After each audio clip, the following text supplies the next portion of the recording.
तस्मै श्री गुरुवे नमः। श्री चैतन्य मनोभीष्टं स्थापितं येन भूतले स्वयं रूपा कदा मह्यं ददाति स्वपदान्तिकं। वन्देऽहं श्रीगुरून्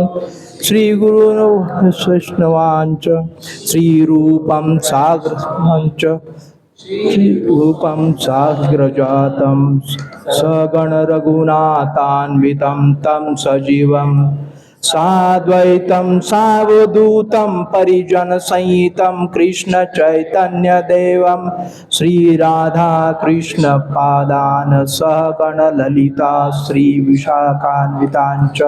हे कृष्ण करुणा सिंधो दीनबंधो जगत्पते गोपेश गोपिका कांत राधा कांत नमस्तुते। तप्त कांचन गौरांगी राधे वृंदावनेश्वरी वृषभानुसुते देवी प्रणमामि हरिप्रिये। वाञ्छाकल्पतरुभ्यश्च कृपा सिन्धुभ्येव च पतितानां पावनेभ्यो वैष्णवेभ्यो नमो नमः। नमो महावदान्याय कृष्ण प्रेम प्रदायते कृष्णाय कृष्ण चैतन्य नामने गौरद्विषे नमः। जय श्री कृष्ण चैतन्य प्रभो नित्यानंद श्री अद्वैत गदाधर शिवासादि गौर भक्तवृंद। हरे कृष्णा कृष्णा कृष्णा हरे हरे हरे राम राम राम हरे हरे। हरे कृष्णा कृष्णा कृष्णा हरे हरे हरे राम राम हरे हरे। हरे कृष्णा कृष्णा हरे हरे हरे राम राम हरे हरे।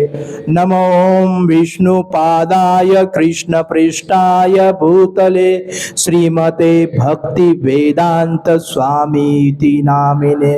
नमस्ते सारस्वती देवे गौरवाणी प्रचारिणे निर्विशेष शून्यवादी पाश्चात्य देश तारिणे। जय श्रील प्रभुपाद की जय। हरे कृष्णा कृष्णा कृष्णा हरे हरे हरे राम राम हरे हरे। माझ्या पाठीमाग म्हणा ओम नमो भगवते वासुदेवाय।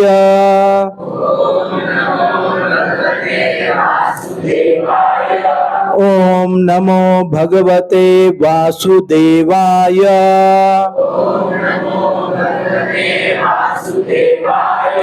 ओम नमो भगवते वासुदेवाय।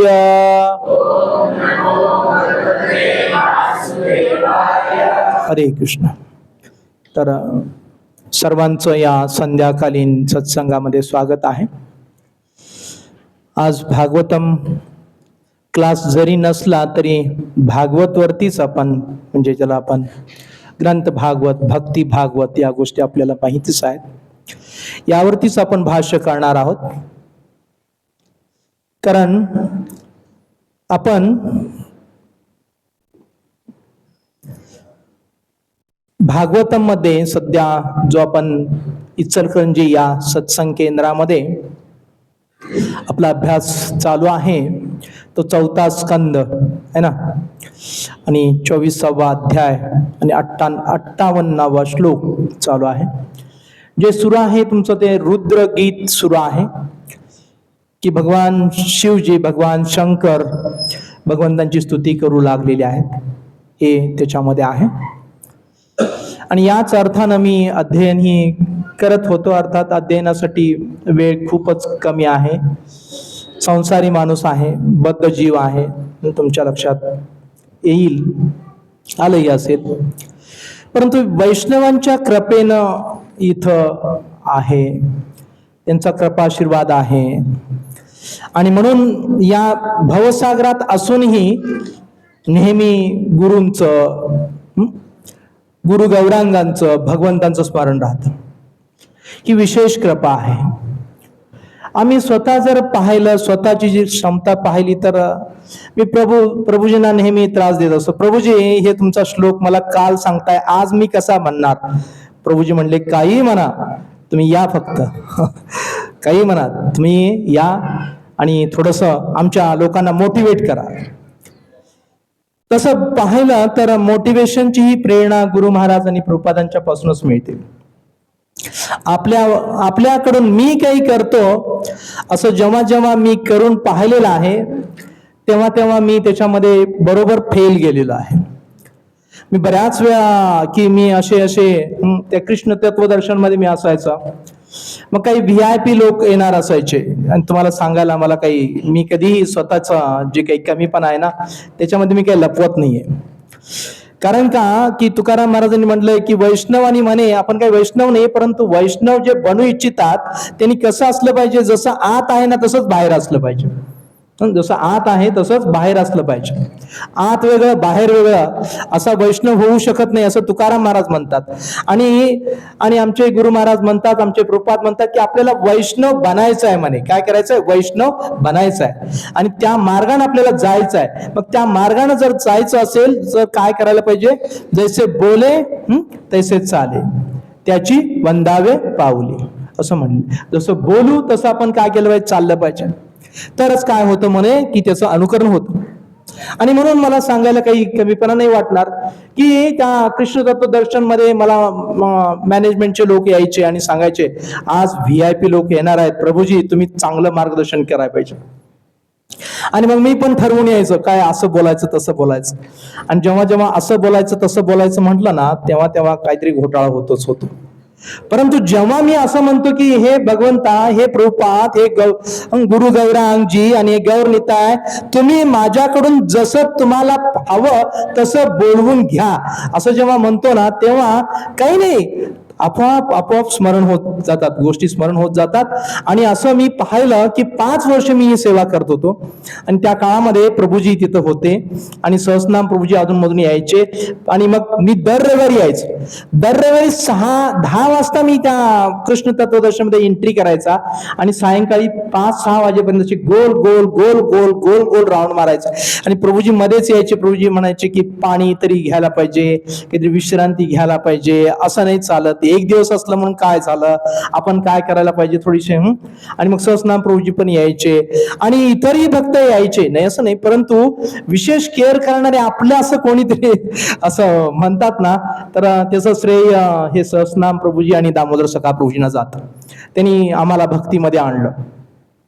आणि आणखीन एक माताजी होत्या, चिन्मया माताजी, बरोबर, चिन्मया माताजी एक होत्या. आता माताजी म्हणले की तुम्ही म्हणणार की माताजींचं आणि प्रभूजींचं असं कसं रिलेशन? त्या माझ्यापेक्षा वयानही मोठ्या आहेत आणि मला माझ्या मोठ्या बहिणीप्रमाणे आहेत, माते समान आहेत. त्यांनी एक प्रश्न, प्रभूजी एक महत्वपूर्ण प्रश्न मला केला होता आणि तोही प्रश्न मला इथंही, मी तुमचं मंदिर बघून आलो तेव्हा मलाही तोच प्रश्न पडलाय. मला प्रश्न काय केला होता, त्या चिन्मय माताजी म्हणाल्या की इथं एवढं मोठं मंदिर उभं राहतंय, इथं भक्तांची संख्या बघितली तर 2 हाताच्या बोटावर मोजण्या इतकी संख्या आरोड्यामध्ये, त्यावेळेची गोष्ट, 2009च्या अगोदरची गोष्ट. आणि एवढं मोठं मंदिर होतं आणि तुम्ही जर असेच जर बाहेरून जर पाहत राहिलात तर या राधा गोपालजींची सेवा करणार कोण? या मंदिराचं होणार कसं? तुम्ही यामध्ये उतरायला हवं. तेव्हा मी माताजींना माझ्या म्हणजे असणाऱ्या लिमिटेशन सांगितल्या. तेव्हा ते म्हणाले, तुमच्या ज्या काही क्षमता आहेत त्या क्षमतेने तुम्ही उतरा. तुम्ही भले मोठे असे काही पंडित असे गवळी नसाल तरी सुद्धा तुम्हाला जे काही मोडकं तोडकं येतंय ते भगवंतांच्यासाठी तुम्ही गाण्याचा प्रयत्न करा. तुम्हाला जे काही सांगता येतंय ते भगवंतांच्यासाठी तुमची वाणी भगवंतांच्या सेवेमध्ये लावण्याचा प्रयत्न करा. आणि तुम्हाला जिथं यथाशक्ती असेल तुमचं धन सेवेमध्ये लावण्याचा प्रयत्न करा, असं त्या वारंवार म्हणायच्या. आणि मग कालांतरानं त्याही त्यांच्या संसारामध्ये निघून गेल्या आणि मग प्रभूजी आणि आम्ही राहिलो. आणि मग त्या सेवेमधून आम्हाला खूप आनंदही मिळाला. आणि परंतु नेहमी प्रश्नचिन्ह समोर असायचं. गुरु महाराज यायचे आणि तेव्हा म्हणायचे काय म्हणायचे की या मंदिरासाठी, मंदिर उभारणीचं काम सुरू होतं ना तेव्हापासून म्हणायचे की या मंदिरासाठी आरवडेवासी जरी धन देऊ शकत नसले तरी मन द्या म्हणे, मन द्या, मन द्या. पण आम्हाला प्रश्न पडायचा की मन द्यायचं म्हणजे काय करायचं. तेव्हा महाराज म्हणाले की मन द्यायचं म्हणजे काय करायचं की प्रार्थना करायची, राधा गोपालजींना प्रार्थना करायची, गुरु गौरांगांना प्रार्थना करायची, आणखीन प्रार्थना करायची, वैष्णवांना प्रार्थना करायची की तुम्ही म्हणे लवकर प्रकट व्हा, लवकर प्रकट व्हा, आणि तुमच्यासाठीची व्यवस्था म्हणे की आम्ही सर्वजण करू शकू अशी शक्ती आम्हाला प्रदान करा, असे गुरु महाराज म्हणायचे. आणि या शक्तीमध्ये किंवा या प्रार्थनेमध्ये मध्ये बळ असतं. आता जे मंदिर उभा राहिले ना, मी नेहमी प्रभूजींच्या संपर्कात असतो, सहस्त्रनाम प्रभूंच्या संपर्कात कमी असतो, कृष्ण रसायन प्रभूंच्या संपर्कात कमी असतो. त्याचं कारण त्यांच्या माझा दुरावा आहे असं नाहीये, परंतु ते एकदम व्यस्त, मला प्रभू सांगत असतात ते एकदम व्यस्त असतात. आणि मग मी प्रभूंच्याकडून अपडेट घेत असतो तेव्हा प्रभूजी मला सांगत असतात की मंदिराच्या डेव्हलपमेंट सांगत असतात. मी मध्येच मंदिर पाहतो तेव्हा मला पाठीमागच्या गोष्टीचं स्मरण होतं, आणि पाठीमागच्या गोष्टी स्मरण होतं तेव्हा मला प्रभूजी सांगतात की तुम्ही जेव्हा याल ना तेव्हा आमच्या भक्तांना मोटिवेट करा की जसं राधा गोपालजींचं मंदिर कार्यरत झालं ना तसं इथंही व्हायला पाहिजे. आणि मग मी प्रभूजींना अधूनमधून फोन करत असतो, आता किती तुम्ही भक्त आहात, म्हणजे निवासी भक्त किती आहात, आता किती निवासी भक्त आहात, आता किती निवासी भक्त आहात. परंतु आकडा याच्यावर कधी गेला नाही, मॅक्झिमम 7-8 याच्यावरती कधी गेलेला नाही. आणि मग जबाबदारी कुणाची आहे, बरोबर ना. आता जबाबदारी कुणाची आहे, काँग्रिगेशन भक्त, समजला, काँग्रिगेशन भक्त. आपली जबाबदारी अधिक आहे, आपली जबाबदारी अधिक आहे. आपण जर तिथं एवढं मोठं जे काही मंदिर उभं राहतंय, या मंदिरामध्ये जर आपण त्यामध्ये तन मन धन नाही लावलं तर आपण ह्या भगवंतांची सेवा करणार कोण. भगवंत म्हणजे पहा की असं नाही की भगवंत आपोआप आपली व्यवस्था, निश्चितपणे आपोआप आपली व्यवस्था करण्याची क्षमता त्यांच्याकडे आहे, परंतु असं शास्त्र म्हणतं की जेव्हा आपण विग्रहांना आव्हान करतो, विग्रहांना आपण बोलावतो, तेव्हा आपण विग्रहांना कमिटमेंट करतो की मी तुझी सेवा करेन म्हणे, आम्ही तुझी सेवा करू, तुम्ही काय करा, तुम्ही या आणि आमची सेवा स्वीकार करा आणि आमच्यावरती काय करा, विशेष कृपा करा.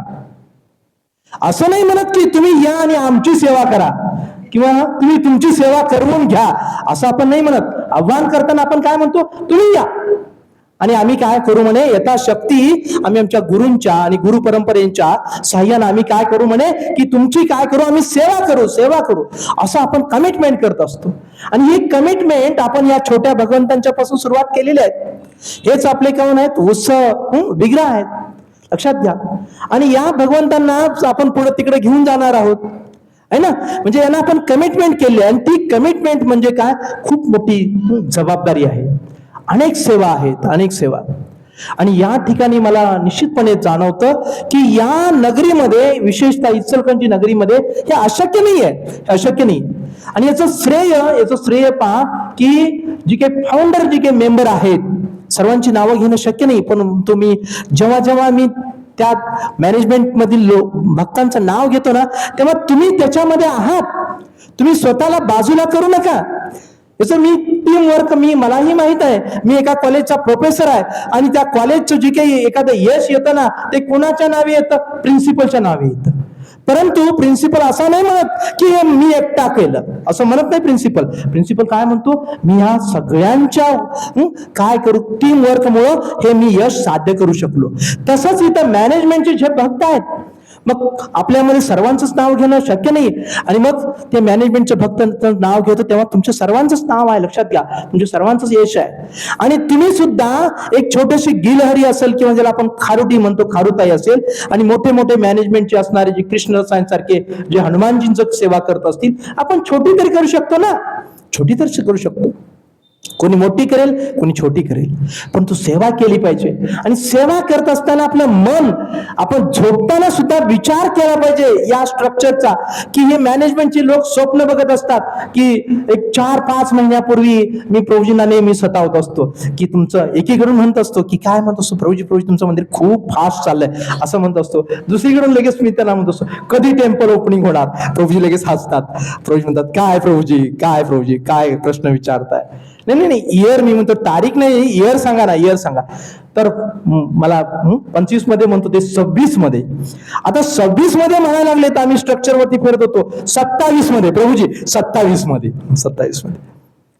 तेव्हा या 27 यांची मॅनेजमेंटची जी तारीख आहे ना, त्याला बळ कुठून पाहिजे माहिती आहे का? आपल्या इच्छाशक्तीच्या जोरावरती पाहिजे. दररोज आपण काय केलं पाहिजे की झोपताना आणि उठताना प्रार्थना केली पाहिजे की हे भगवंता, की या तुझ्या नगरीमध्ये आम्ही जे काही मोठा तुझ्यासाठी महाल बनवू लागलोय, या महालाला गती येऊ दे आणि त्यासाठी चालना मिळू दे. त्यासाठी आम्हाला तुम्ही शक्ती द्या आणि बळ द्या आणि आमची काय करा की ते मानसिकता आहे, ते मानसिकता त्याच्यामध्ये थोडीशी लागू दे. कारण का आपण इथं बसलोय ना, इथं बसल्यानंतर सुद्धा आपलं मन ना कधी क्लास संपणार इकडं असतं. बरं ना, कधी क्लास संपणार. बरोबर 6 वाजले की हळूहळू नजरा घड्याळाकडे जातात. आता यांना कोण थांबवणार आहे की नाही, यांना कोणी वेळ सांगितलेली आहे की नाही, असं आपल्याला वाटायला लागतं. कारण का आपलं मन कुठं असतं? आपल्या घरामध्ये असतं. बरोबर ना, आपलं पुढचं नियोजन असतं. परंतु या बेस्ट शेड्यूल मध्ये आपण भगवंतांच्यासाठी सुद्धा काही थोडासा वेळ काढून ठेवला पाहिजे आणि भगवंतांच्या साठी सुद्धा आपण प्रार्थना केली पाहिजे. जशी आपण आपल्या मुलांच्यासाठी करतो ना, तशी भगवंतांचं, जशी आपल्या घरासाठी करतो, जशी आपल्या फ्युचरसाठी करतो, तसं या भगवंतांची जी काही भविष्य काळातील योजना आहेत, या TMC मेंबरच्या, त्या योजना सफल होण्यासाठी सुद्धा आपण मनोकामना केली पाहिजे, आपण प्रार्थना केली पाहिजे. कारण प्रार्थनेमध्ये खूप बळ असतं. इतकं बळ असतं की बस. एक लहान मुलांचं लहानपणीच एक उदाहरण सांगतो प्रार्थनेच, की प्रार्थना कुठून करतो आपण? मनापासून करतो ना. या प्रार्थनेमध्ये काय बळ असतं त्याचं उत्तम उदाहरण, लहानपणी आपण सायकल शिकत होतो. आता सायकल शिकण्याची जरा थोडीशी पद्धत वेगळी आहे ना. सायकलला आता 3 चाकं असतात आणि मग काय पडत नाही वगैरे वगैरे. परंतु आमच्या वेळेची जी सायकल होती ना, ती सायकल अशी आपण मध्येच त्या साठ्यातून पाय घालायचं, असं करकट चालवायचं, पुन्हा हळूहळू सीट वरती बसवायचं, पुन्हा चालवायचं. ती सायकल शिकतानाचं उदाहरण बघा. असं जेव्हा मनामध्ये विचार यायचा की आता आम्ही पडतोय, असा जेव्हा विचार यायचा तेव्हा बरोबर ती सायकल पडायची, आम्ही पडायचो, आमचे गुडघे फुटायचे, हातपाय फुटायचे, असा अनुभव होता. कारण का मनामध्ये आलं ना, आम्ही पडतोय. लक्षात घ्या, आम्ही पडलो. परंतु जर आपल्या मनामध्ये कॉन्फिडन्स असला की मी जाऊ शकतो, मी पोहोचू शकतो, मी करू शकतो, तर निश्चितपणे काय होऊ शकतं, ती गोष्ट साध्य होऊ शकते. तसंच आपला काय केला पाहिजे, आत्मविश्वास आपण काय केला पाहिजे, उभा केला पाहिजे. आणि आत्मिक बळ या योजनेच्या पाठीमागे लावण्याची शक्ती आहे. आणि तन मन धन तर आपण लावालच, यथाशक्ती लावाल. आणि विशेष गोष्ट मी तुम्हाला सांगतो, ती विशेष गोष्ट काय आहे, लक्षपूर्वक ऐका. आपला धर्म आहे ना, आपण म्हणतो आमचा धर्म हिंदू धर्म आहे. इथं सत्संगाला येऊन तुम्हाला माहित झालं की हिंदू धर्म हे आपल्या कुठेही ग्रंथात आम्हाला वाचायला मिळत नाही, कुठेही नाहीये, हे कुठून तर आलेलं आहे वगैरे वगैरे. आणि तुम्हाला ज्ञान प्राप्त व्हायला लागतं. मग आपण म्हणतो आमचा धर्म सनातन धर्म आहे, आमचा धर्म भागवत धर्म आहे, असं आपण म्हणायला लागतो, आहे ना. आणि त्या धर्माची व्याख्या करता एक महत्वपूर्ण व्याख्या जी श्रील प्रभुपाद जी सांगतात ना, ती व्याख्येवरती येऊन आपण थांबतो. ती व्याख्या कोणती आहे बघा? ती व्याख्या आहे की जेव्हा ती व्याख्या आपण पाहतो तेव्हा खरंच आपण आत्मपरीक्षण करायला लागतो. ती व्याख्या अशी असते की जेव्हा आपण काय करतो, सेवा करतो आणि त्या सेवेतून आपण जो आनंद प्राप्त करतो, या संपूर्ण प्रक्रियेला काय म्हणतात आपण, धर्म असं म्हणतो. काय करणं, सेवा करणं आणि काय करणं, आनंद मिळवणं. आणि तो आत्मा आनंद म्हणजे काय, आपला धर्म आहे. एवढी सोपी व्याख्या आहे आणि एवढ्या कमी शब्दाची व्याख्या आहे. परंतु प्रभुपादांनी दिलेली ही जी व्याख्या आहे ना, सोशिओलॉजीमध्ये अनेक धर्माच्या व्याख्या आहेत. त्या अनेक धर्माच्या व्याख्या आपण खोडू शकतो, परंतु ही व्याख्या कोणतंही धर्मशास्त्र खोडू शकत नाही. बघा तुम्ही. आणि मग लगेच आपण काय करू शकतो, आपण जागे होतो. आणि मग आपण बघा की आपण भगवद्गीतेच्या आधारे सुद्धा आपण बघू शकतो. काय भगवद्गीतेच्या आधारे आपण भक्तीचे जे काही स्टेप्स जर बघितलं तर मग कर्मयोग आहे ना, मग ज्ञान योग आहे, मग ध्यान योग आहे, मग भक्ती योग आहे ना, भक्ती योग आहे. या प्रत्येक योगामध्ये ही व्याख्या घुसवून बघा बरं. हे प्रत्येक योगामध्ये ही व्याख्या घुसवून बघा किंवा कशी फिट्ट बसते बघा. आणि त्याच्याही अगोदर जर बघायचं असेल तर घरापासून जरी सुरुवात केली ना, तर ही व्याख्या चपखल बसते. घरापासून.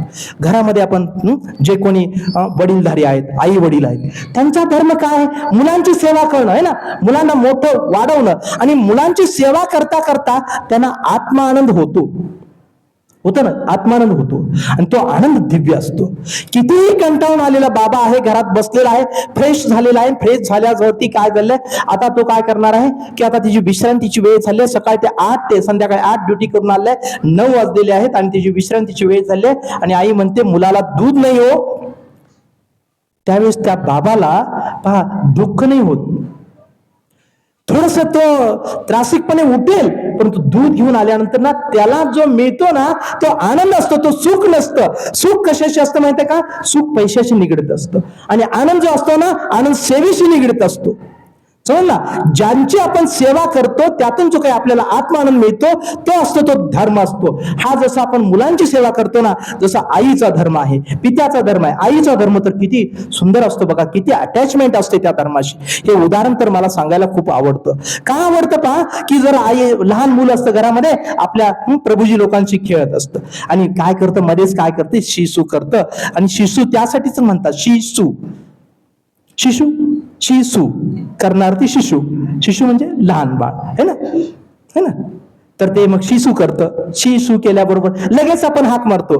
जर समजा दीदीचं बाळ असेल तर लगेच ताई ये है ना, लगेच ये, तुझं बाळ तू घेऊन जा.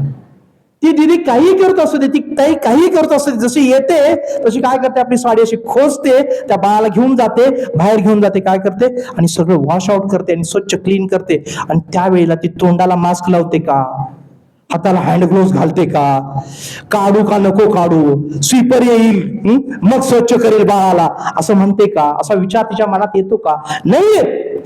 तिला कसल्याही प्रकारची घाण वाटत नाहीये. जशी स्वतःची आपण आपली स्वच्छता करतो तशाच प्रकारची ती आई त्या बाळाची स्वच्छता करते. सकाळी आपल्या शरीराची स्वच्छता करताना आपल्या मनामध्ये कधीही किळस निर्माण होत नाहीये, तशीच त्या आईच्या मनामध्येही त्या बाळाची स्वच्छता करताना किळस निर्माण होत नाहीये. का निर्माण होत नाही? कारण ते बाळ आणि ती आई यांची काय असते, अटॅचमेंट असते ना, अटॅचमेंट असते. आणि ही अटॅचमेंट जेव्हा निर्माण होते ना, तेव्हा आणि तेव्हाच काय करू शकतो आपण, खरा दिव्य आनंद ती आई काय करू शकते, प्राप्त करू शकते. नाहीतर आता अलीकडच्या गोष्टी बोलत नाहीये, अलीकडच्या गोष्टी बोलत नाही. कारण आताच्या आई मला काही माहित नाही काय करतात कशा करतात वगैरे वगैरे. ह्या ज्या गोष्टी आम्ही लहान होतो, आम्ही जे मुलांचं संगोपन केलं त्यावेळेच्या गोष्टी आहेत, थोड्याशा समजून घ्यायला तुम्हाला कदाचित जड जातील, परंतु हे वास्तव आहे. याला म्हणायचं काय, आईचा धर्म, पित्याचा धर्म.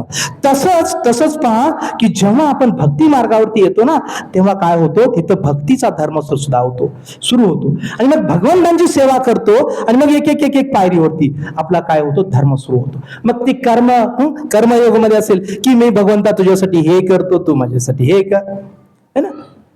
आणि खरं पाहता मी जे कॉंग्रिगेशनचे भक्त, आता हे जे मला प्रभूजी पुन्हा म्हणतील हे आमच्या भक्तांना काय शिकवायला लागलाय, परंतु मी तुम्हाला सांगतो की कॉंग्रिगेशनच्या भक्तांना ना, की श्रील प्रभुपादांनी सुद्धा जसं लहान मुलांना एखादं कार्य करण्यासाठी प्रथम चॉकलेट द्यावं लागतं आणि नंतर काम सांगावं लागतं, तसं प्रभुपाद सुद्धा काय म्हणाले की तुम्हाला जर काही भगवंतांच्याकडून हवं असेल तर तुम्ही काय करा म्हणे, माझ्या भगवंतांच्याकडे मागा. ह्या गोष्टी कधीच्या आहेत, सुरुवातीच्या काळामध्ये जेव्हा अमेरिकेमध्ये प्रभुपादजी गेले तेव्हा. आणि हळूहळू ते प्रभुपादांनी त्या भक्तांना काय अहेतुकी भक्तीकडे घेऊन आले. म्हणजे ज्याला आपण म्हणतो ना की कर्मयोग आहे ना, ज्ञानयोग, नंतर ध्यान योग. आपण ध्यानयोग करत बसत नाही, परंतु आपण आपल्याला एक शास्त्राच्या शिड्या दिलेल्या आहेत म्हणून आपण सांगतो. आणि नंतर काय भक्ती योग असं म्हणतो, की त्या पायरीवरती श्री प्रभुपादजी घेऊन आले. अरे ना, तशाच प्रकारचे प्रत्येक ठिकाणची अवस्था तीच आहे. नाहीतर बघा ना की इथं मी प्रश्न करतो, परंतु त्या प्रश्नाचं उत्तर तुम्ही हात वर करून देऊ नका, फक्त मनामध्ये उत्तर द्या, मनामध्ये उत्तर द्या. आणि ज्याला वाटतंय की मला उत्तर द्यायचंच आहे त्याने हात वर करून उत्तर द्या. कोणाच्याही घरामध्ये गणेश उत्सवच्या काळामध्ये गणपती बसत नाही असं घर कोणाचं आहे? कोणाचा हात आहे? ज्यांना उत्तर द्यायचंय त्यांनी द्या. ज्यांना उत्तर द्यायचं नाही त्यांनी आतमध्ये सांगितलं, हा ह्या माताजी म्हणतात आमच्या घरामध्ये गणपती बसत नाहीये, ते प्रभूजी म्हणतात आमच्या घरामध्ये, ते प्रभूजी म्हणतायत, बाकीचे ह्या माताजी म्हणतायत, आणखीन त्या माताजी म्हणतायत. बघा 4-5 माताजी झाल्या आणि 2 प्रभूजी झाले. आपण किती जण आहोत हॉलमध्ये? किती जण आहोत? बरं ना? किती जण असतील प्रभूजी हॉलमध्ये? किती असतील उपस्थित? एक 100 तर असतील निश्चितपणे. 100 तर असतील. प्रभूजी म्हणतात जास्त असतील, 100 तर असतील. मग हे 100 पैकी जर समजा वरचे 25 असे पकडा, 25 असे पकडा गणपती बसवत नाहीयेत, आहे ना. राहिलेले सगळे गणपती बसवतात. दुर्गा आला की दुर्गा बसवतात. बघा मला काय सांगायचं लक्षात येते का? मला हे सांगायचं आहे की आपण अजून कोणत्या पायऱ्यावरती आहोत. म्हणजे कमी लेखायचं आहे असं नाहीये, कमी लेखायचं असं नाही, परंतु यातनं बाहेर पडण्याचा मार्ग सुद्धा शास्त्रामध्ये सांगितलेला आहे. तो आपण बघायचा आहे, तपासायचा आहे. परंतु या ठिकाणी मला सांगायचं असा उद्देश असा आहे की आपण पहिल्या पायरीवरची भक्ती करताना सुद्धा आपल्या भक्तीचं 2 मतलबी भक्तीची 2च पायऱ्या राहिलेल्या आहेत. तुमच्या नाहीत बरं का, आपल्या समाजामध्ये ज्यांना सनात हिंदू धर्म म्हणून जे समाजामध्ये मिरवतात ना, फक्त त्यांचा धर्म कधी असतो माहितीये का? शिवाजी महाराजांची जयंती असते तेव्हा. जय काय? जय शिवाजी जय भवानी, जय शिवाजी जय भवानी आपणही म्हणू शकतो. म्हणा जय शिवाजी जय भवानी, जय शिवाजी जय भवानी आपण. परंतु ह्या घोषणा मशिदीजवळ गेल्यावर अधिक वाढतात माहितीत का? तिथनं ती मिरवणूक हालतच नाहीये, है ना. तिथनं ती मिरवणूक हालतच नाही. पोलीस पार्टी त्यांना काय करते? हुसकावून पुढे लावायचा प्रयत्न करते. परंतु मी तुम्हाला काय सांगायला लागलो, लक्षपूर्वक ऐका. ते सांगण्याचा उद्देश मी आता ध्यानपूर्वक ऐकल्यानंतर तुमच्या लक्षात असा येईल की आपली भक्ती मतलबी आहे की आपल्या जीवनामध्ये संकट येऊ नये म्हणून ते गणेशजी, आणि आपल्याला जीवनामध्ये पैसे लागतात म्हणून ती लक्ष्मी, बरं ना, आणि आपल्या जीवनामध्ये शक्ती लागते म्हणून ती दुर्गा. असा जो काही आपला भाव आहे ना, तो भाव हळूहळू आपण काय केला पाहिजे? बाजूला सारायला पाहिजे. आणि ते सारण्यासाठी तर इथं भागवतमचे क्लास आहेत. जे रुद्रगीत आहे त्या रुद्रगीतामध्ये स्वतः शिवजी सांगतायत. काय सांगतायत म्हणे? की तुम्हीच कोण आहात? स्वामी आहात. तुम्हीच कोण आहात? ब्रह्मा नायक आहात. आणि तुमचे भक्त म्हणे काय म्हणतात? तुमचा तर कृपा आशीर्वाद हवाच, परंतु तुमच्या भक्तांचा संग आणि तुमच्या भक्तांची कृपा माझ्यावरती होऊ दे, असं कोण म्हणतात? शिवजी म्हणतात. शिवजी म्हणतात. आणि शिवजी कोण आहेत? शिवजी कोण आहेत सांगा? या गणेशजींची, या असणाऱ्या पार्वती मातेचे कोण आहेत? पार्वती मातेचे पती आहेत. या गणेशजींची कोण आहेत? वडील आहेत, है ना, वडील आहेत. ते असणारे त्या कुटुंबाचे प्रमुख आहेत. त्या कुटुंबाचा प्रमुख साक्षात कृष्णाचा भक्त आहे. आणि तो काय करतोय की भगवंतांची स्तुती करतोय, भगवंतांचं गुणगान करतोय, त्यांचं यशोगान करतोय. आणि हे सर्व तुमच्याच मुळे आहे याची आठवण करून देतोय तुम्हा आम्हाला. रुद्रगीत त्यांच्यासाठी नाहीये, हे रुद्रगीत आपल्यासाठी आहे. तुम्हा आम्हाला आठवण करून देतोय. तर मग आपण काय करायला लागलोय असं आपल्याला प्रश्न पडायला हवा. आणि मग हळूहळू मग याचा अर्थ मग काय होतो?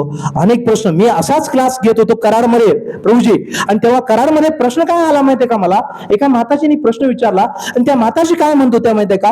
मी या आमच्या घरामध्ये ना एकटीच कृष्ण भक्त आहे, मी एकटीच सत्संगाला येते, बाकीच्या आमच्या घरामध्ये ना सगळे देव आहेत प्रभूजी.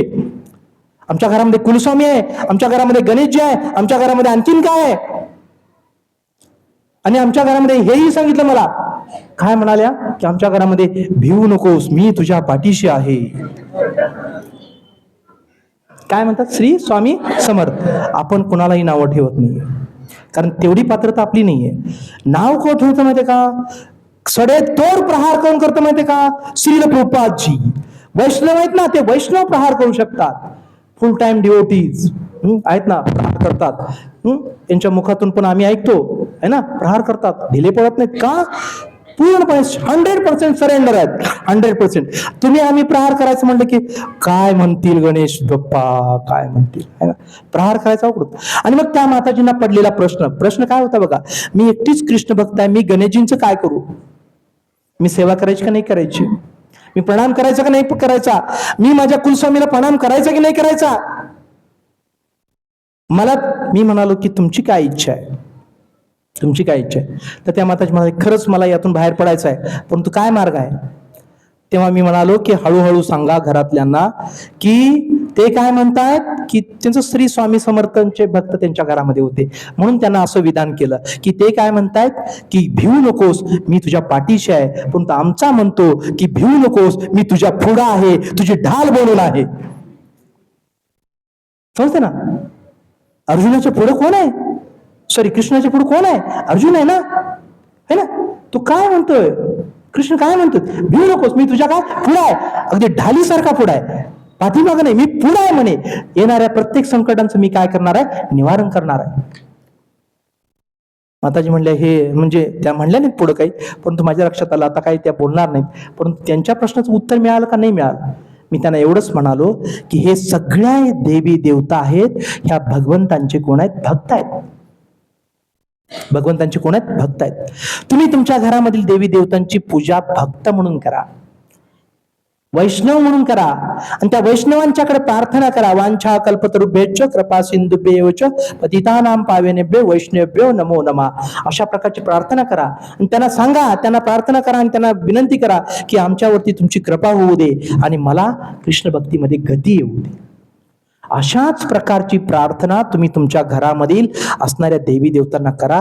आणि आणखी काय प्रार्थना करा की प्रार्थनेमध्ये शक्ती असते. तुम्ही प्रार्थना, माझ्या घरातील सर्व लोकांना कृष्णाच्या भजनी लावा, कृष्णाच्या भजनी लावा, हे सांगितलं पाहिजे. आणि तुम्ही जर घराचे कुटुंब प्रमुख असाल तर तुम्हाला सोपं असतं.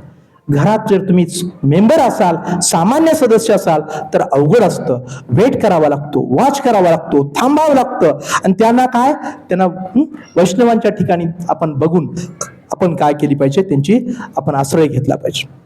आणि मग त्यांची सुद्धा आपण काय करू शकतो, वैष्णव या भूमिकेतून त्यांची आपण उपासना केली पाहिजे. कशी? कृपा याचना केली पाहिजे की तुम्ही जसे भगवंताचे भक्त आहात तसे आम्हालाही भगवंताचे भक्त बनवा, आम्हालाही कृष्ण भक्त बनवा आणि आम्हालाही भगवंतांच्या भजनी लागू द्या. अशा प्रकारची प्रार्थना आपण केली पाहिजे. नाहीतर काय होतं की आपण असेच जर या पटरीवरती आपण राहिलो ना, तर भविष्य काळामध्ये एवढं मोठं मंदिर उभा राहून सुद्धा गणपतीच्या वेळेस प्रभूजींना आठवतंय की आम्ही जेव्हा गणपती उत्सव असायचा, म्हणजे सगळीकडेच असतो एकाच वेळेस, राधा गोपाल मंदिरमध्ये रविवारी प्रभूजी मला म्हणायचे की या आठवड्यातल्या रविवारी तुम्हाला काही सेवा असणार नाही, काळजी करू नका, कोणी येणार नाही. आणि आम्हीच फक्त मंदिरातले भक्त असायचे, आम्ही असायचं आणि आम्ही तिथं गप्पा मारत बसायचं. परंतु प्रत्येक या वैष्णवांचं, जसं वैष्णवांचं आपण गुणगान करतो, प्रभुपादांनी आपल्याला काय दिलं बरं ना. भक्ती सिद्धांत सरस्वती ठाकूर महाराजांनी काय दिलं, जयदेव गोस्वामींनी काय दिलं, जयदेव गोस्वामींनी काय दिलं, असं आपण आताच झाले ना तिरुभाव तिथी, त्यांनी काय दिलं आपल्या संप्रदायाला, असं आपण जेव्हा आपण काय करत असतो, चिंतन मनन करत असतो, तसं गणेशजींनी आपल्याला काय दिलं असं पण चिंतन करा, मनन करा. त्यांनाही थँक्यू म्हणा, त्यांनाही म्हणा की आम्हाला काय करा सेवेमध्ये. जसं की आपल्याला आठवतं की हे सर्व साहित्य लिहायचं होतं ना, साहित्य लिहायचं होतं, तेव्हा काय करायचं होतं, व्यासदेवांना प्रश्न पडला होता की मी कसं लिहिणार, काय करणार, मी फक्त मला कोणाची तरी मदत हवी. तेव्हा नारद मुनींना त्यांनी प्रश्न विचारला, आता काय करायला हवं. तेव्हा नारद मुनींनी सांगितलं की तुम्ही काय करा म्हणे की गणेशजींची मदत घ्या. आणि मग गणेशजींची मदत घेतली आणि तेव्हा मग गणेशजी म्हणाले की मी काय करेन, लिहायला तयार आहे, परंतु माझी एक अट्ट आहे. काय अट्ट आहे म्हणे की तुम्ही काय करा की सांगत असताना थांबायचं नाही, एवढी माझी अट्ट आहे. व्यासदेव काय म्हणाले की ठीक आहे, माझी पण एक छोटीशी गणेशजी एक अट्ट आहे. त्या अट्ट असं आहे की तुम्हाला समजल्याशिवाय लिहायचं नाही. आणि मग व्यासदेव मध्ये मध्येच कूट श्लोक टाकायचे आणि मध्ये मध्येच विश्रांती घ्यायचे, गणेशजी त्या श्लोकाचे अर्थ लावायचे आणि सर्व काही आपल्या गोष्टी करून पुन्हा व्यासजी यायचे आणि मग काय करायचे, पुढे ते लिखाण वगैरे सुरू व्हायचं. आणि म्हणून गणेशजींना खूप मोठा वरदान मिळालंय. ते खूप मोठं वरदान काय की म्हणे की तुझं स्मरण की जेव्हा जेव्हा आध्यात्मिक कार्य असतात तेव्हा तुझं स्मरण. आणि या गोष्टीला आपण सुद्धा अपवाद नाही. आपण जेव्हा या भगवंतांची स्थापना करू, नवीन मंदिरामध्ये जाऊ, आपल्या मंदिराच्या चौकटीवरती आपण गणेशजींची स्थापना करू, गणेशजींना थँक्यू म्हणून आपण आज जाऊ, आहे ना. आपण तिथेही प्रणाम करतो, आपण चौकटीवरती प्रणाम करतो ना, मंदिराच्या चौकटीवरती प्रणाम करतो. कोणाला प्रणाम करतो? वैष्णवांना प्रणाम करतो. वैष्णवामध्येच कुणाची गणना होते? गणेशजींची गणना होते, त्यांनाही प्रणाम करतो. वैष्णवांना प्रणाम करतो. आज जाऊन मग प्रभुपादांना प्रणाम करतो आणि नंतर मग कोणाला प्रणाम करतो? आपण भगवंतांना प्रणाम करतो, है ना, भगवंतांना. तर त्या गणेशजींना थँक्यू म्हणा, पण तो थँक्यू म्हणत असताना की इतकंच म्हणा की आमच्या भक्तीतील विघ्न दूर होऊ देत, आम्हाला भक्ती मार्गावरती न्या, आमच्यावरती भक्तीसाठी कृपा करा, अशा प्रकारची भावना आपण ठेवली ना, तर हे जे 4-5 हात जे वरती झालेले आहेत ना, सगळ्यांचे हात वरती होतील की आमच्या घरामध्ये आता गणेशजी नाहीत, आमच्या घरामध्ये फक्त कोणाची पूजा चालते? राधाकृष्णाची पूजा चालते, गौरनितांची पूजा चालते, प्रभुपादांची पूजा चालते. अशा प्रकारची आपली भावना हळूहळू दृढ होईल. आणि ही जोपर्यंत भावना आपली निर्माण होत नाहीये, तोपर्यंत खूप मोठी जबाबदारी आहे. कोणती जबाबदारी आहे? खूप मोठी जबाबदारी आहे की एवढं मोठं मंदिर उभा राहील, एवढं मोठं मंदिर उभा राहील. प्रभूजी काय करणार आहेत? आता जसे तुम्हाला छोट्या मोठ्या सेवा तुमच्या पात्रतेनुसार देतात ना, तशा खूप मोठ्या सेवा आणि खूप मोठी गोष्ट आपल्याला करायची आहे. आणि हे कार्य करण्यासाठी आपल्याला येणाऱ्या काळामध्ये काय व्हायचं? तयार व्हायचं.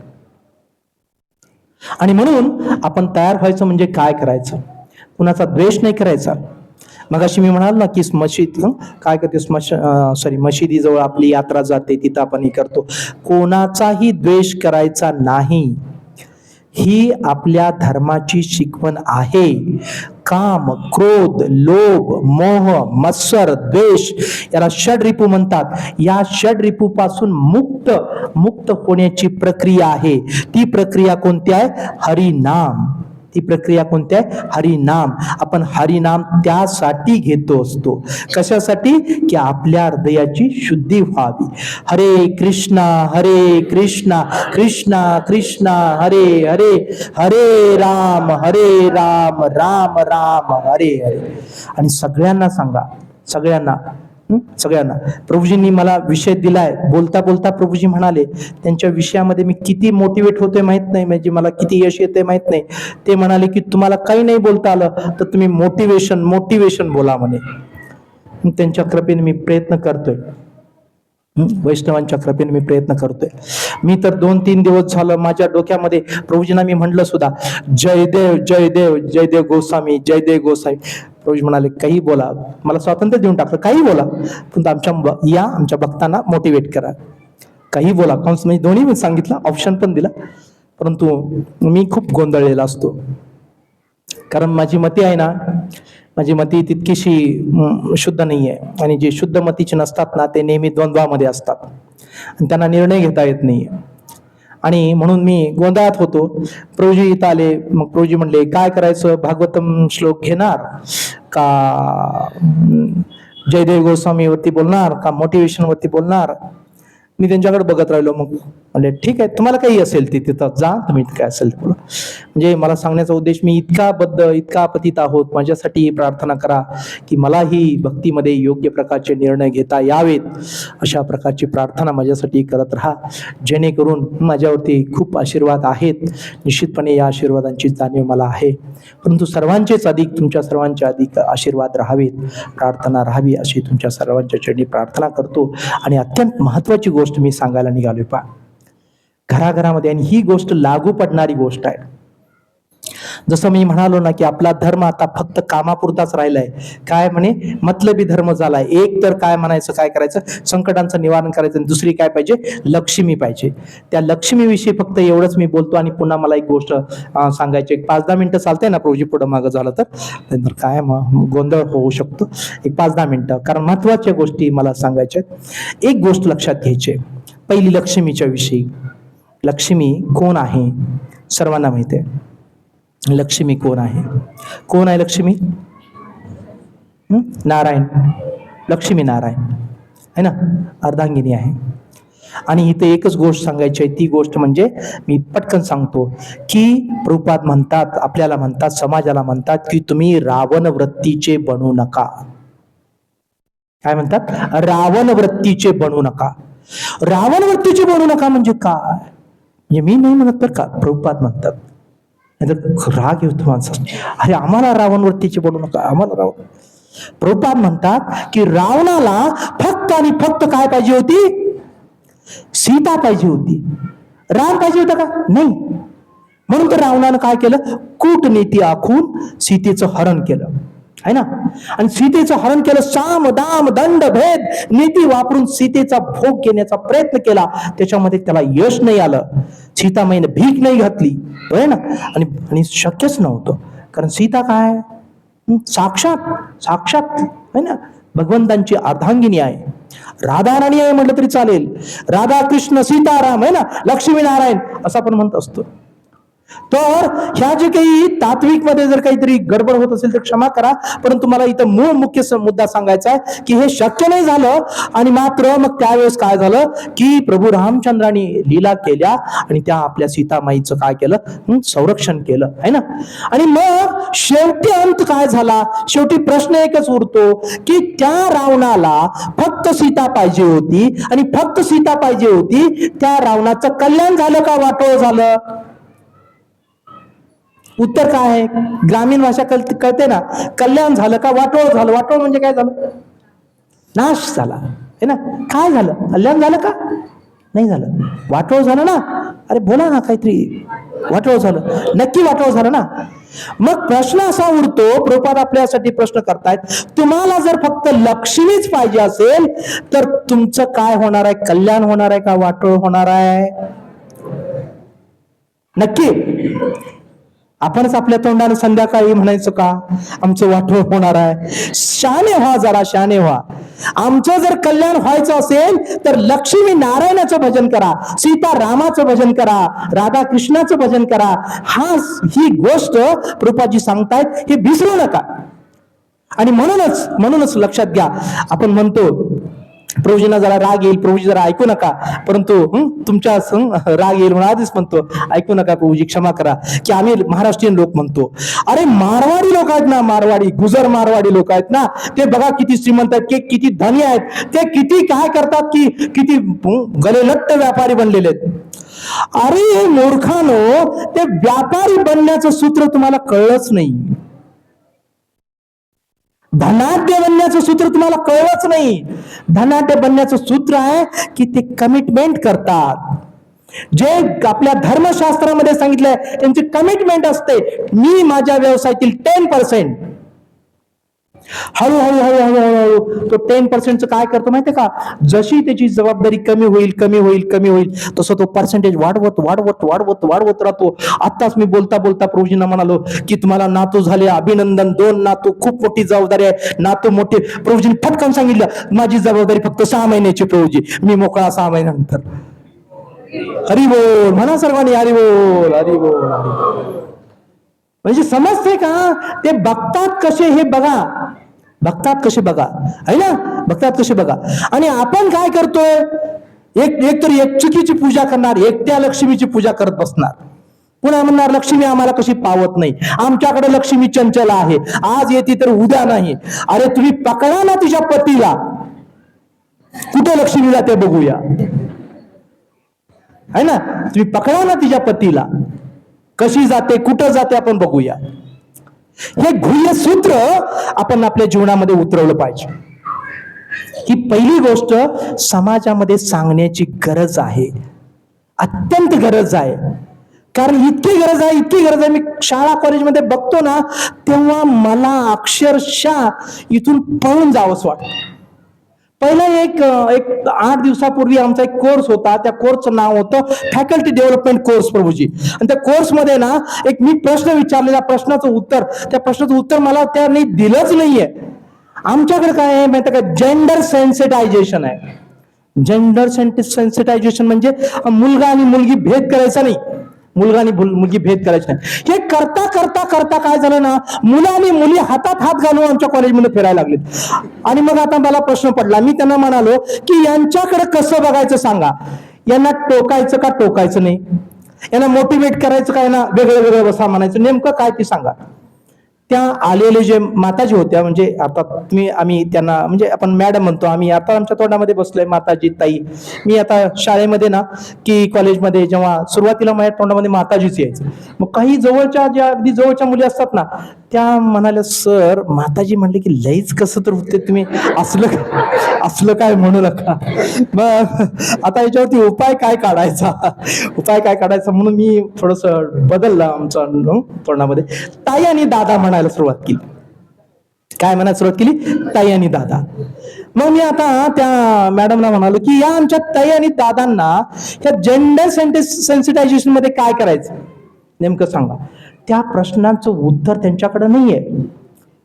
आणि पुढे जाऊन काय म्हणतात, न्यू एज्युकेशन पॉलिसीमध्ये काय एक विषय आलेला आहे, त्याचं नाव काय माहिती का? IKS. बघा, इंडियन नॉलेज सिस्टीम, भारतीय ज्ञान प्रणाली. आता भारतीय ज्ञान प्रणाली आणायची असली तर मुलाला आणि मुलीला वेगळं केलं पाहिजे. मला तिथं विचारायचं होतं. एकीकडून तुम्ही IKS शिकवा, असं करा, ज्ञान द्या, एकीकडून म्हणणार जेंडर सेन्सिटायझेशन झालं पाहिजे. आणि हे करता करता करता त्या प्रश्नाचं उत्तर त्यांनी दिलं नाही. आणि बाहेर आल्यानंतर सगळे प्राध्यापक, सगळ्या प्राध्यापिका सगळे म्हणले की तुमचा प्रश्न इतका बरोबर होता की त्या प्रश्नाचं उत्तर त्या मॅडमकडे सुद्धा नाही. काय सांगायचा हा प्रश्न आहे. आणि पुन्हा त्या मॅडम सांगत होत्या, मी ते तिथं सांगू का नको, परंतु एवढ्यासाठी सांगतोय की मला क्षमा करा अगोदरच, की काही लोक ना त्या ट्रेनिंगसाठी, आता नवीन पॉलिसी येणार आहे, एज्युकेशन पॉलिसी, पुण्याला प्राध्यापकांना ट्रेनिंगसाठी पाठवतात. आमच्या 13 प्राध्यापकांची टीम पुण्याला गेली होती. मला आमचे प्राचार्य साहेब म्हणले, तुम्ही जाणार का? मी नेहमी प्राचार्य साहेबांना विनंती करत असतो, माझा खाण्यापिण्याचा वांदा होतो. अर्थात मला माहिती आहे पुण्यात सुद्धा माझी सोय होते, परंतु मला कुठं अडकून पडायला आवडत नाहीये. मला वाटतं की 5 तास झाले की मला रिकाम करा, असं माझा थोडासा विषय असतो. परंतु मी नेहमी काय करत असतो, माझा खाण्यापिण्याचा वांदा होत असतो असं म्हणतो आणि मग मी सोडून देतो. मग ते कोर्सला गेलेले प्राध्यापक आले आणि ते सांगत होते, FC रोडला ना शॉर्ट घालून आणि मुली आणि मुलं एकत्रित फिरतात. मला नका सांगू असं मी म्हणालो. मग ते म्हणाले, नाही तुम्ही इथनं उठून जायचं नाही, मी स्टाफ रूमला बसतच नसतो. मग त्यांना माहित आहे का बसत नाही काय वगैरे वगैरे. मला काय म्हणाले माहितीये का, ते तुम्ही IKS शिकवता. मला काय म्हणतात, तुम्ही IKS शिकवता. प्राचार्यांनी तुमच्याकडे बघून, तुमचा तिलक बघून, शेंडी बघून तुम्हाला IKS दिलाय. मी कॉलेजमध्ये पण तिलक लावतो, नाहीतर ते म्हणाल की इथंच लावतो का, कॉलेजमध्ये पण माझा तिलक असतो, माझी शेंडी असते. आणि मग प्राचार्याने काय तुम्हाला हे तुमचं तिलक बघून, शेंडी बघून तुम्हाला काय केलंय, IKS शिकवायला सांगितलंय. आणि मग आत्ताच काय चाललेलं आहे तुम्हाला कळायला नको का? ऐका तुम्ही. काय का म्हणे, तर शॉर्ट घालून फिरायला लागलेत. मग मला काय म्हणायचं आहे, मला काय सांगायचं आहे, आपण जे लोक आहोत ना, हे जे काही भक्ती मार्गावरती आहोत, आपण आपल्या मुलांना शिकवायला पाहिजे. आपल्या मुलांना सत्संगामध्ये घेऊन यायला पाहिजे. आपला पेहराव व्यवस्थितरित्या वैष्णव एटिकेटचा पाहिजे. आपणच मातेनं जर असं म्हटलं की मला जे करायला मिळालं नाही ते माझ्या मुलीला मिळू दे, माझ्या मुलाला मिळू दे, असं जर माताजीत लोक तुम्ही जर म्हणणार असाल तर इकडं फुल ब्रेकच आहे. इकडं काही चालत नाही, आम्हाला माहिती आहे. कारण मी सुद्धा कॉंग्रिगेशन मधलाच आहे, मी सुद्धा प्रापंचिकच आहे. सगळी सूत्र इकडे गेलेली आहेत, आम्हाला माहिती आहे. म्हणून माताजी लोकांनी अगोदर अनुकरण केलं पाहिजे आणि अगोदर आपल्या मुलांना मुलींना शिकवायला पाहिजे. है ना, गरज आहे ना, काळाची गरज आहे ना. ती मुलं कुठे वाद जाणार आहेत, त्या टपरीवरती त्या मुली काय करतात, सिगरेट ओढतायत आणि धूर फेकतात. पूर्वी आम्ही माझ्या सर्व्हिसला किती वर्ष झाली, 30-31 वर्ष हे झाली, आता 31वा वर्ष चालू आहे. मी पूर्वीचा जो प्रोफेसर होतो ना, मला आठवतं की माताजी लोक जे म्हणजे ताई आणि दादा असे वेगळे वेगळे, अजून सुद्धा वेगळे बसवतो आम्ही, मुद्दाम म्हणून वेगळे बसवतो आम्ही, ऐकत नाही त्यांचं. परंतु त्यावेळेस ना हे ताई इकडे बघतच नव्हती, दादाकडच्या बाजूला कधीच बघत नव्हती. तो काळ होता, आताचा काय काळ आहे बघा. आणि यातून गोष्टी काय करायला लागलेत, लव्ह मॅरेज. आणि सकाळच्या चपा टॉक मध्ये प्रभुपादांचं आजचं टॉक होतं. मला इंग्लिश कळत नाही, मी नेहमी सांगतो माझी जे सगळ्या त्रुटी आहेत ना, मी सगळं सांगतो. तुम्हाला एवढे मोठे प्रोफेसर, भगवंतांच्या कृपेनेच प्रोफेसर झालो, गुरुमारांच्या कृपेनेच प्रोफेसर झालो. आणि जेव्हा जेव्हा माझ्या प्रतिष्ठेचा प्रश्न येतो ना, तेव्हा तेव्हा मी सगळं अगोदर सांगून टाकले असते, माझे लिमिटेशन्स अगोदर सांगतो. तेव्हा पुढे काही प्रश्नच निर्माण होत नाही. कारण का, आपल्या लिमिटेशन सांगितले पुढचं आपोआप काय होतं, बाबा ही काही सगळं खरं बोलतोय, याला येत नाही तर येत नाही.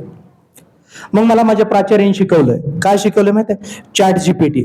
सर इकडे या, काही इंग्लिश मध्ये फोटो काढायचा, आता मी प्रयोजन सांगतो, मला येतं इंग्लिश. फोटो काढायचा आणि चॅट जीपीटीवर सांगायचा, काय सांगायचं, भाषांतर कर, भाषांतर करून देते तुम्हाला. त्यांनी शिकवलंय. आता थोडासा माझा प्रश्न सॉल्व्ह झालाय. परंतु मला एक विशेष गोष्ट की प्रभुपादांचं कळतं बरोबर का, सकाळी सकाळी प्रभुपाद आज सांगत होते जपाटॉक मध्ये की स्वातंत्र्यामुळं, जे काही आपल्याला जीवाला मिळालं स्वातंत्र्यामुळं, ह्या स्वातंत्र्याचं कल्याण होत नाही. कोणी कोणी जपाटॉक ऐकतं, ह्या माताजी रोज ऐकतात, आणि आता आम्हाला टाकणच झाली त्या जपाटॉक, है ना, टाकताय? ठीक आहे. तर रोज टाकतात, त्या ग्रुपवरती टाकतात. तर जपा टॉकला दररोज असतात काही लोक. तर काय म्हणे, स्वातंत्र्यामुळे काय झाले, गडबड झालेली आहे. आणि तीच गडबड आपल्या समाजामध्ये खूप मोठ्या प्रमाणात अशा वनव्यासारखी पसरायला लागलेली आहे. त्याला आवरायचं काम या मंदिराचं आहे, त्याला आवरायचं काम मंदिराचं म्हणजे आपलं आहे, भक्तांचं आहे. आणि जेव्हा तुमच्यापासून सुरुवात होईल ना, तेव्हा फॅशन करा, पण कशी, अशी फॅशन करा की अंग भरून, कसल्याही प्रकारचं असं वाटता नाही कामा नाही की आपण काय आहोत, 21व्या शतकातल्या पाश्चिमात्य देशातून आलोय असं वाटता कामा नये. 21व्या शतकामध्ये आहोत, परंतु आपण आपल्या संस्कृतीमध्ये आहोत असं वाटलं पाहिजे. याची गरज अत्यंत महत्वाची आहे. तेव्हा ही एक महत्वाची गोष्ट. आणि दुसरी महत्वाची गोष्ट जी सांगायची होती की छत्रपती शिवाजी महाराजांच्या नावे जेव्हा तुम्ही साथ घालता, कळते ना, जेव्हा तुम्ही साथ घालता तेव्हा लोक काय होतात, सिरियस होतात. त्यांना प्रश्न करा, ऐकत नसतात मुलं, त्यांना प्रश्न करा. काय प्रश्न करा, आपल्या घरातील लहान लहान मुलं ऐकत नाहीत, मोठी माणसं ऐकत नाहीत, त्यांना म्हणा तुम्ही छत्रपती शिवाजी महाराजांचं तर ऐकता का? तर ते म्हणतील हो हो, छत्रपती शिवाजी महाराजांना मी मानतो. मग त्यांना प्रश्न करा, छत्रपती शिवाजी महाराजांनी या हिंदवी स्वराज्याची स्थापना का केली?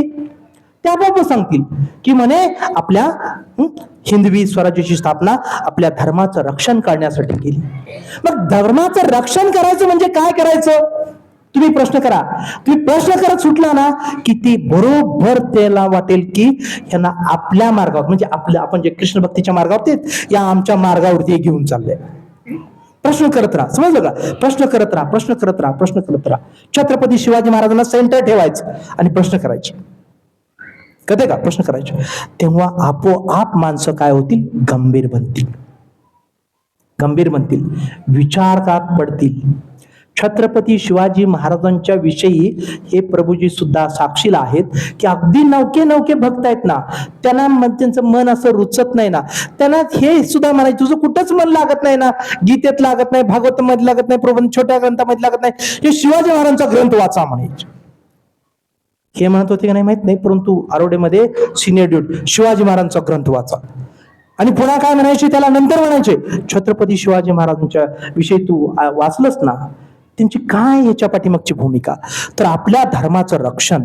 आणि आपला धर्म म्हणजे काय, आपण बघितलेली प्रभुपादांनी दिल्ली व्याख्या लक्षात ठेवायची आहे, सेवा करणं आणि आनंद मिळवणं. या व्याख्येनुसार आपण तयार व्हायचं आहे. या व्याख्येनुसार आपण एक एक एक एक एक एक एक एक पायरी भगवंतांच्याकडे जायचं आहे. वैष्णव सेवा असू दे, भगवंतांची सेवा असू दे, आपल्या कुटुंबियांची सेवा असू दे, मग त्याच्यामध्ये कोणत्याही स्टेपवरती आपण असू दे, त्यातून आपल्याला शाश्वत आनंद प्राप्त झाला पाहिजे. आणि त्या शाश्वत दिव्य आनंदामुळेच आपण काय करणार आहोत की उद्याच्या या होणाऱ्या श्री श्री राधा श्याम सुंदर मंदिराचे आपण काय होणार आहोत, खंबीर सेवक होणार आहोत. अन्यथा खूप हे काम अवघड आहे. 5-10 लोकांचं हे काम नाहीये, 5-10 लोकांचं काम नाही. लवकर उठायला सुरुवात करा, पहाटेच गजेर लावा. 15-15 या प्रभूजींनी मला सांगितलं ते सांगतो, गुरु महाराजांनी मला सांगितलं ते सांगतो. गुरु महाराजांनी अगोदर सांगितलं आणि त्याच्या छोट्या स्टेप्स या प्रभूजींनी सांगितल्या की जेव्हा मी 93 मध्ये मी दिल्लीला सहलीला गेलो होतो, मी MA ला होतो तेव्हा. आणि मग तिथं गेल्यानंतर मी एक दिवस खरेदीला होता, आमच्याकडे काय पैसे वगैरे नव्हते. आम्ही ठरवलं की चला गुरु महाराजांना शोधूया दिल्लीमध्ये. आणि ग्रेटर कैलासच्या त्या पदयात्रा ऑफिसमध्ये मध्ये गेलो आणि छोटासा डेस्कच्या पाठीमागे गुरु महाराज बसले होते. मीटिंग चालू होती आणि आत कोणी सोडत नव्हतं. खूप अवघड वाटत होतं. आता कसं करायचं, काय करायचं. त्या बाहेरच्या प्रभूजींना एकच म्हटलं की एवढंच म्हणून या गुरु महाराजांना की आरवडेवरून माझं नाव सांगितलं. माझं नाव उत्तम होतं त्या काळामध्ये, आता उज्ज्वल कृष्ण. उत्तम, आरवडेवरून उत्तम नावाचा कोणतरी मुलगा आलाय एवढं सांगा. गुरु महाराजांनी आत घेतलं तर मी आत जाईन, नाही घेतलं तर मी बाहेर जाईन, परंतु कृपा करून एवढा निरोप द्या. ते सेवक आत गेले आणि त्यांनी निरोप दिल्या बरोबर महाराज म्हणले, हा त्याला आत घेऊन या, त्याला आत घेऊन या, आत घेऊन. मग त्यांची मीटिंग चालूच नाही. मला कोपऱ्याला बसवलं. एका भक्ताला सांगितलं, जा याला काहीतरी प्रसादाची व्यवस्था. भक्त तिथंच माझ्या समोरच कुजबुजला की प्रसादाची वेळ नाही. महाराज म्हणाले, त्याला फळ दे, फळ आणून दे, फळ आणून दे. फळं बिळं सगळी दिली. त्यांची मीटिंग चालूच होती, त्यांचं सगळं काम चालूच होतं. एवढ्या लांबून गेलेलो, मला वाईट वाटत होतं. माझे काका माझ्याशी काहीच बोलत नाहीत. शेवटी मग वेळ झाली, माझी जायची वेळ झाली. मी उठल्यानंतर महाराज म्हणाले, ते कुणीतरी येत होते मर्यादे भेटायला, लोक येत होते. आणि मग त्यांनी एका व्यक्तीने काय केलं होतं, एक शाल आणि एक घड्याळ आणलं होतं, वॉच. मग त्या घड्याळाकडे बघितलं आणि मला म्हणले, लवकर उठतोस का? मला माहित होतं मी लवकर उठत नाही. मग आता नाही कसं म्हणायचं आणि होय तर कसं म्हणायचं, कुठं तर कसं बोलायचं, बरं आहे ना. मग मी फक्त काय केलं, गप्प बसलो. गप्प बसल्याचा अर्थ त्यांनी ओळखला की ही लवकर उठत नाही वाटतं. त्यांनी काय केलं, ते घड्याळ उचललं आणि अजून माझ्याकडे घड्याळ आहे, फक्त आता ते रुसलंय, 30-40 वर्षानंतर रुसलंय आता, परंतु अजून ते घड्याळ माझ्याकडे आहे, लक्षात घ्या. आणि मला सांगितलं की हे सकाळचं 5 वाजता उठायचं, दररोज 5 वाजता उठायचं. घड्याळ दिलं आणि तेव्हापासून मी 5 वाजायची उठायची वेळ माझी निश्चित केली. आणि हळूहळू प्रभूजींनी मला सांगितलं की अगोदर 10-10 मिनिटाचा अगोदर गजर लावत जावा, 10-10 मिनिटाचा अगोदर, आणि 3 गजर लावायचे. एका गजरनं काय काम होत नाही म्हणले, एका गजर काम होत नाही. एका गजर एकदा तुम्ही हात माराल, दुसऱ्यांदा हात माराल, तिसऱ्यांदा तर उठाल. अशा टिप्स म्हणजे त्यांनी गुरु महाराजांनी यांनी असं करता करता म्हणजे तुम्हाला म्हणजे काय म्हणजे मोठेपणा सांगत नाही, मोठे लवकर उठायला हे सांगत नाही. आपण काय असतो, व्यस्त असतो दिवसभर, कॉंग्रिगेशनचे बघताय ना, व्यस्त असतो. मग अशा हळूहळू आपल्याला स्वतःला सवय लावा. मॉर्निंगच्या वेळेस जप करा, शांतपणे जप करा आणि हळूहळू प्रार्थना करत राहा. आणि यथाशक्ती मी जे सांगितलं ना, प्रभूजी गेलेले आहेत, परंतु तरी सुद्धा पुन्हा एकदा सांगतो की जसं ते लोक काय करतात की भगवंतांचा टक्का ठरवतात ना, तसं तुम्ही स्वतः टक्का ठरवा. बरे तुमची आमदनी 100 रुपये असू दे, तुम्ही 100 रुपये दिले आहे ना, 100 रुपये दे. आणि माझी आमदनी समजा 1 लाख रुपये आहे ना, 1 लाख आहे, तर मी किती द्यायला पाहिजे? मी किती द्यायला पाहिजे? 1000 रुपये द्यायला पाहिजे आहे ना, 1000 रुपये द्यायला पाहिजे, 1%, बरं ना.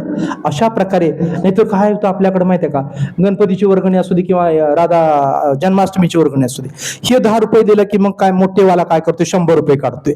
अरे हा 10 रुपये हा आमचा अजय आहे ना, हा अजय कामाला जातो, दररोज त्याची 500 रुपये हजेरी आहे, जन्माष्टमीच्या वेळेस 1000 रुपये देतो. म्हणजे किती देतो? 2 दिवसाचा पूर्ण पगार देतो. मी देतो का? मला कधी प्रश्न पडतो, मी देतो का? माझ्या 2 दिवसाचा प्रश्न आहे ना, वेतन. अशा प्रकारे आपण ही लक्ष्मी तुमच्या राधा श्याम सुंदरांच्या चरणी भजनी लावली की लक्ष्मी आपोआप यायला लागते. विश्वास ठेवा भगवंतांच्या वरती, विश्वास ठेवा. तुम्हाला काय वरून पाऊस पडतोय का? अरे पाऊस पडायला कशाला पाहिजे? तुम्हाला घरातल्या सगळ्यांना जरी निरोगी ठेवलं ना, तरी ती तुमची गिफ्टच आहे भगवंताची, लक्षात घ्या, गिफ्टच आहे.